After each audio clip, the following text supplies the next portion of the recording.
This is Kevin Daly on 105.9 Academy FM, bringing you a short roundup of sport in the Folkestone area. Let's start with cricket. Folkestone first 11 beat Broadstairs by 7 wickets, however the seconds lost to Beckenham by the same score. Hythe first and seconds played Old Eltamians, the first losing by 34 runs down at the Grove, whilst the seconds won by 6 wickets up in South East London. Not a good day for the Sipton Park, the first lost to Old Wilsonians and the seconds lost to Blackheath.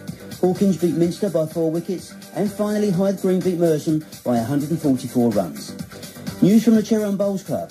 Former Sports Ferry guests Anna Hall and Leah Bamford won the county under-25 pairs final at Ashford Rail and now go on to represent Kent in the national final in Leamington on August the 28th. So good luck to Anna and Leah.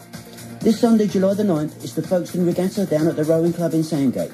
Clubs from all around our coastal region will be taking part. The clubhouse will be open, serving barbecue and cakes, and there will be live music from local lad Ben Milbury at 3 o'clock. So if you've never been to a regatta before, then pop along any time after 10:30 to the Granville Parade just behind the shops in Sandgate. Football news. Well, it's pre-season friendly time already, and there are some interesting games coming up at Cheriton Road. This Sunday, July the 9th at 2 p.m, sees Hythe the visitors for the Dave Williams Memorial Game.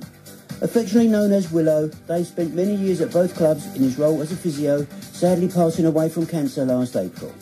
Then on Tuesday the 11th at 7:30, we welcome newly promoted to the Football Championship, Millwall Football Club, and they're going to test Neil Cugley's team, who will be showing off some of his new signings. The game was arranged as part of the deal that saw Invicta striker Harry Smith make the move to the Den. Last Sunday I was on the mic at Man on the Run, which saw over 300 of the male species of all ages raise nearly £2,000 for Cancer Research UK. I bumped into Invicta player Scott Hurd, who told me he was looking forward to playing as much as he can this season, and he then went on to finish second in the 5k run. Well done to Team Wallace. That's Hayley, Jason, Jamie and Kerry, who organised their own sponsored bike ride from Dungeness to Hawkinge and raised £700 for Cancer Research UK. Former Sports Ferret guest Hayley, who's had her head shaved, she's done a skydive, a bungee jump, and is not scared to fight her fear of heights. Her driving force is a mum, Elaine, who was diagnosed with ovarian cancer in 2013 and is still with us. The family have raised over £10,000 for the charity, and mum can be proud of the support she's received from them all. Don't forget you can catch up with more sports news on Thursdays from 1 to 2 p.m. and Saturdays from 10 to 11 a.m. with the team from the Shepway Sports Trust right here on 105.9 Academy FM. That's all from me, Kevin Daly. Thanks for listening.